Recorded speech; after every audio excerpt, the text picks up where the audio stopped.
Hey, this is Tris, editor-in-chief of iPhoneHacks.com, and I'm out here on a typical Vancouver fall winter day. Yep, it's cool, it's rainy, I'm out on my porch, I got my vest on. It's, welcome to Vancouver.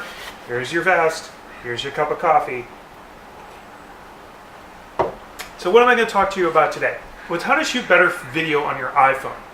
The iPhone is actually a great little handheld video camera. There it is. Oh, geez, water droplets. Funny, it's Vancouver. Okay, so it's a great little video camera, but there's a lot of little things you can do to take better video with your iPhone that you may not know about. Okay, let's talk about one of the first things. This is if you have an iPhone with a 30-pin dock connector, the old school connector. Belkin has this great little iPhone grip. And it also has a tripod thread mount on the bottom. This is important for a tip, and I'll get to in a moment. I love holding this grip. It makes it really fantastic and easy to just click and take a picture. Downside, it only works with Belkin's app in terms of using the buttons. They have a shutter button and a record button. It only works with their app. For other things, it's just great for holding them. Okay. There's also a Bluetooth remote that you can use, and that probably would only work. That only works with their app as well. I didn't bring that out here, but it's handy if you're recording a video and you press the button, and there you go. I probably could use the dock adapter for this, but you know what? I'm hesitant to just that extra stuff. I don't like it. Now, the other way to be able to get your iPhone mounted on a tripod is a device like this. This is the iStabilizer from iStabilizer.com, and it goes like this, and it's got the tripod mount on the bottom, and this is springy. Now, I've gotten this to fit on my iPhone 5 just fine. It's tight, but it works. The only downside to this one, it's all plastic in terms of the base. I've already cracked the plastic part down here, but very handy.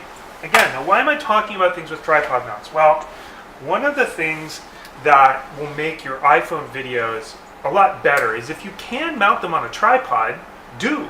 I've got a couple little tripods I have handy. This is just a cheapo one that my wife got with her first point and shoot. It folds out. I've used it for a bunch of the videos because I like how compact and stable it is. It's actually the right height for doing things on a tabletop. The other thing are these Joby bendy ones. They have some that have special mounts that you physically stick onto your iOS device or any mobile device to then mount on the tripod. It has a little thing that I always have trouble getting to pop off when I need to. It has the little thing to pop it on and off. There we go. There, pops off, and you screw it onto your iPhone, and you're good. So those are a couple traditional tripod ways to do things. Now, I want to talk about a couple untraditional ways. Now, these are technically mounts for your iPhone or your second, third, and fourth generation iPad. Actually, I guess it works on the first generation if you take the spacers off.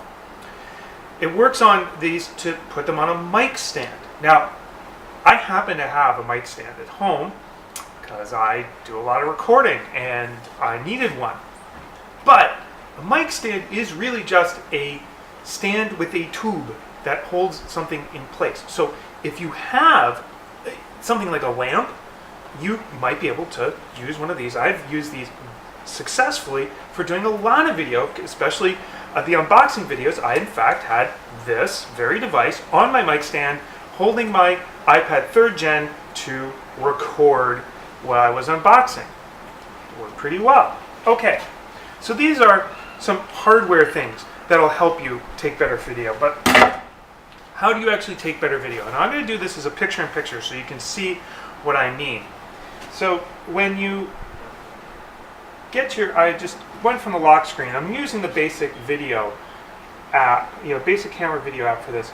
Tap it to camera, and the first thing you're going to notice is your screen scrunches down. Okay. Now, notice how I'm holding this. I've had a bunch of coffee this morning. I need more though. Recognize the mug? Okay. Notice I'm holding this in landscape, so that when I tap this and do my recording, which you're going to see, it's in what you expect for a movie, right? Movies are longer than they are tall. Now, if you rotate your iPhone and you hold it like this when you're recording a movie, now what you'll see in the picture-in-picture, and I'm doing the exact same pan,